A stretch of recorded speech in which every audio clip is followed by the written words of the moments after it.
आओ जरा देखते हैं, बात आगे बढ़ती है।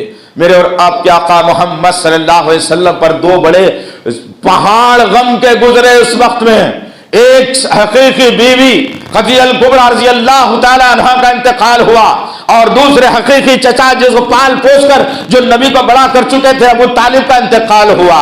जब ये दोनों का इंतकाल हुआ, नबी गमज़दा हुए और साहबा से मशवरा करते हैं कि देखो लोगों, यहाँ के मक्के के लोग मेरी कदर नहीं कर रहे, मेरी बात मान नहीं रहे हैं। ताइफ की सरजमीन के लोग, चाहे वो लोग अच्छे हैं और मेहमानदारी में भी आला रखते, जरूर रखते हैं, उन तक जाकर मैं अपनी बात को पहुंचा कर आता हूं। साहबा ने कहा कि जाइए या रसूल अल्लाह, साथ में ज़ैद रज़ी अल्लाह तआला अन्हु है, और अल्लाह के नबी सल्लल्लाहु अलैहि वसल्लम मक्के की वादियों से निकलते हैं। 120 किलोमीटर का रास्ता आज की तारीख में। कभी जाओ मक्का, इन तमाम चीजों पर नजर रखो, इस्लामी तारीख को पढ़ करके जाओ, फिर समझ में आए कि नबी के रास्ते में क्या क्या तकालीफ हुई थी, कैसे बड़े बड़े जो है पहाड़ों को ताइफ के पार करके अल्लाह के नबी सल्लल्लाहु अलैहि वसल्लम उन तक इस्लाम पहुंचाने के लिए गए थे। एक आजमाइश थी मेरे नबी के साथ। मोहम्मद सल्लल्लाहु अलैहि वसल्लम मक्के की वादी को छोड़ते हैं और धीरे धीरे कशा ब कशा ज़ैद रज़ी अल्लाह तआला अन्हु के साथ निकल कर ताइफ की सरजमीन की तरफ जाते हैं। गौर करने की बात है अज़ीज़ान मोहतरम, आज तो मैप आ गया, आज तो बहुत सारी चीजें आ गई। जिस मुकाम से आपको जाना है नया मुकाम, तो वो मुकाम पर आप फोन में डाल लेते हैं और उसके जरिए से आप निकल जाते हैं। 1450 बरस पहले कुछ नहीं था मक्के की वादी के अंदर, रास्ता बतलाने वाला भी कोई नहीं, बस निकल गया मेरा नबी दीन की तबलीग के लिए। और फिर जब पहुंचते हैं ताइफ की सरजमीन पर, और से सुनना जीजाने मोहतरम मेरे अजीज नौजवान साथियों, मेरी माओ बहनों, यह है आजमाइश है जिसको कहा जाता है। मैं भी नहीं बचने वाला हूं, आप भी नहीं बचने वाले हैं आजमाइशों से। जब तक के जिंदगी में आजमाइश ना आए, आपके ईमान को परखा नहीं जाएगा, आपके ईमान को जांचा नहीं जाएगा। आराम की 30 दिन की ग़िज़ा खा के, नरम सोफे पे बैठ के, अच्छी आलीशान गाड़ी में फिर के मैं समझ रहा हूं कि इस्लाम के अंदर तो मेरा बहुत बड़ा रुतबा है, तो गलत फहमी है फिर आपकी। वक्त के नबी मोहम्मद सल्लल्लाहु अलैहि वसल्लम निकलते हैं मक्के की सरजमीन से ताइफ की सरजमीन पर। ताइफ की सरजमीन पर पहुंचे, जाओ कभी, बहुत ही खतरनाक मुकाम भी है, बहुत अच्छा मुकाम भी है, जहां मेरे और आपके आका मोहम्मद सल्लल्लाहु अलैहि वसल्लम गए थे। दो पहाड़ों के दरमियान में एक आबादी, जहां आज गार्डन चमन बना दिया गया, उसे लोगों के लिए इबरत का मुकाम बनाकर रख दिया गया उसे। वहां मेरे और आपके आका मोहम्मद सल्लल्लाहु अलैहि वसल्लम पहुंचते हैं, और पहुंचे, आपने लोगों से दरियाफ्त किया भाई यहां के सरदार कौन हैं, तो 3 सरदारों के लोगों ने नाम लिए, हबीब, मसूद या अब्दुल्लाह। ये 3 लोगों के सरदारों के नाम आए, तो अल्लाह के नबी ने कहा कि मैं इनसे मिलना चाहता हूं। जब मुलाकात हुई तो उन सरदारों ने कहा कि तुम कहां के रहने वाले, पर ये बताओ। अल्लाह अकबर, चेहरा नबी का देखने के बावजूद भी दुश्मन सवाल कर रहा है कि तुम कहां के हो, कौन हो, बताओ। मेरे और आपके आका मोहम्मद सल्लल्लाहु अलैहि वसल्लम जो अखलाक के पैकर थे, उनकी बात का बुरा नहीं माना और पलट कर कहने लगे, मैं मोहम्मद रसूलुल्लाह मक्के की सरजमीन से आया हूं, आप तक बात को पहुंचाने वाला हूं। उन तीनों लोगों ने एक ही वक्त में इनकार करके कहा, जाओ, तुमको तुम्हारी बात मानने नहीं, हमको नहीं, ये चेहरा लेकर के हमारी आबादी में नहीं आओ, हमारे मुखालिफ जो है सामने मत आओ, हम तुम्हारा चेहरा देखना नहीं चाहते। मेरे और आपके आका बुरा नहीं माने, बल्कि 10 दिन तक ताइफ के सरजमीन पर ठहरे रहे। मुलाकातें हल्की हल्की होती रही, लेकिन कोई मानने के लिए तैयार नहीं, कोई एक आध आदमी भी मानने के लिए तैयार नहीं। 10 दिन के बाद जालिमों ने फैसला सादिर कर दिया और कहा कि ये शख्स ऐसे जाने वाला नहीं है, लिहाजा तमाम नौजवानों को निकाला। आज क्या कहा जाता है, मॉब लिंचिंग, यही लफ्ज है। ये ईमान वालों का सेवा नहीं है, ये दुश्मनों का ही सेवा है।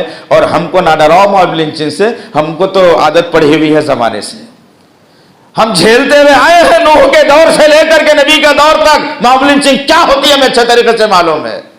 मोहम्मद सल्लल्लाहु अलैहि वसल्लम खड़े हुए हैं बाजार में, लोग हाथों में पत्थर को उठा करके आए और कहने लगे कि भाग जाओ यहां से, वरना मार खाए जाओगे। अल्लाह अकबर, किसे कहा जा रहा है, किसे कहा जा रहा है? मोहम्मद सल्लल्लाहु अलैहि वसल्लम को। वो शख्सियत सुभान अल्लाह बिहम्दिही, क्या कहा था जिस वक्त मक्के में नबी पैदा हुए, जब मक्के के अंदर अब्दुल मुत्तलिब ने اپنے ہاتھ میں شیر خوار بچے کو اٹھا کر مکے کی وادی میں جب لے کر کے آتے ہیں اور لوگوں سے کہتے ہیں کہ دیکھو اللہ نے میرے گھر پوتا دیا ہے، میرا بیٹا تو نہیں ہے لیکن میرے گھر پوتا ہوا ہے، لوگوں نے اس بات کی گواہی دی تھی بچپن میں میرے نبی کو دیکھ کر کہ اے ابو عبد المطلب مبارک ہو، اللہ نے ایسا بیٹا نہ کبھی جنا ہے نہ کبھی جنے گا۔ اللہ اکبر۔ یہ خوبصورت چہرہ طائف کی سرزمین میں ہے، دشمن پیچھے لگا ہوا ہے، پتھروں کی بارش ہو رہی ہے، اللہ اکبر۔ وہ نورانی چہرہ کبھی پتھر آ کر پیشانی پر لگتا ہے۔ سوچو آزمائشیں کیا ہوتی ہے، خالی بول لینا نہیں، آؤ پورے اترو اس کے اندر۔ سوالات بہت ہیں، حل کس کے پاس بھی نہیں ہے۔ آؤ اپنے آپ کو اٹھا لو اسلام کی آغوش میں۔ محمد صلی اللہ علیہ وسلم کی پیشانی پر پتھر لگا، پیشانی سے خون کا فوارہ نکل کر میرے نبی کی ناک اور داڑھی مبارک سے کپڑوں پر آ جاتا ہے۔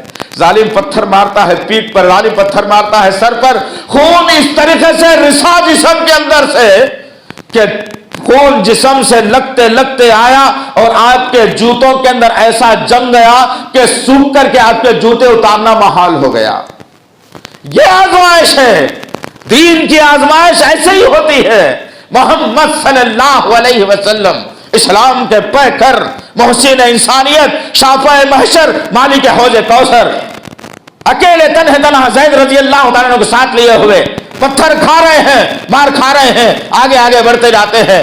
ایک مقام آتا ہے جہاں میرے اور آپ کے آقا محمد صلی اللہ علیہ وسلم اپنے دونوں ہاتھوں کو سر کو لگا دیا اور پتھر پر بیٹھ گئے۔ اللہ کو یہ ادا ایسی پسند آئی کہ اللہ نے فوری فرشتوں کو حکم دیا، جاؤ اب نبی کی مدد کرنے کا وقت ہے۔ آسمان سے پہاڑوں کو اڑانے والے، ڈھکیلنے والے فرشتے میرے نبی کی خدمت میں آ گئے اور آ کر کہنے لگے کہ اے محمد صلی اللہ علیہ وسلم، ہم آئے ہیں اللہ کے حکم سے، ہم نے دیکھا ہے آپ کے حالات کو اور آپ کے حالات سے آپ کا رب باخبر ہے۔ اب ہم چاہتے ہیں کہ یہ دو پہاڑوں کے درمیان کی آبادی جو ہے ان طائف والوں کی، ان دونوں پہاڑوں کو آپس میں ملا کر چکی بنا کر ان کو پیس دیں گے جنہوں نے آپ کے ساتھ میں گستاخی کی ہے۔ اللہ اکبر۔ میں کیا کرتا ہوں، میں اگر کیا رہتا تو کیا کرتا، آپ رہتے تو کیا کرتے۔ آج تو انتقام کی بارش ہو رہی ہے۔ اللہ کے نبی صلی اللہ علیہ وسلم نے ان فرشتوں سے مخاطب ہو کر کے کہا، فرشتوں نہیں، اب نہیں ہو سکتا، اب چلے جاؤ تم لوگ، مجھے تمہاری ضرورت نہیں ہے۔ اللہ نے بھیجا ہے الگ بات ہے، لیکن میں نہیں چاہتا کہ ان کو تکلیف ہو میری وجہ سے۔ اللہ اکبر۔ غور کرنے کی بات ہے جزان محترم، جو خود تکلیف کے اندر جو ہے نا موجود ہو، جس کے سر اور جو ہے بدن سے خون رس رہا ہو، وہ شخص کہہ رہا ہے کہ میں کسی کو مشکل میں ڈالنا نہیں چاہتا، تم یہاں سے چلے جاؤ۔ فرشتے واپس چلے جاتے ہیں اور محمد صلی اللہ علیہ وسلم اپنی زبان نبوت سے الفاظ کو بکھیر کر کہتے ہیں کہ فرشتوں، یہ لوگ میری قدر و قیمت آج نہیں جان رہے ہیں، آنے والی نسلوں میں تم دیکھو گے کہ ان کی ساری نسلیں مسلمان ہو کر کے رہیں گی۔ اور آج آپ کبھی جانا ہوا طائف کی سرزمین پر تو زمین سے لے کر آپ اوپر تک جائیں گے تو 35 کلومیٹر کا راستہ ہے، پہاڑوں کو کاٹ کر راستہ بنایا گیا ہے اور بڑا ہی کربناک راستہ ہے۔ جب اوپر جائیں گے تو پتا چلے گا، نیچے 50 ڈگری رہے گی، اوپر آپ چلے جائیں گے تو سردی سے کانپنے لگیں گے۔ یہ حال ہے طائف کی سرزمین کا۔ جب اللہ کے نبی صلی اللہ علیہ وسلم نے یہ بات کہی تو آج صادق آتی ہے، طائف کی سرزمین پر ایک بھی غیر مسلم آپ کو آج کی تاریخ میں نہیں ملتا۔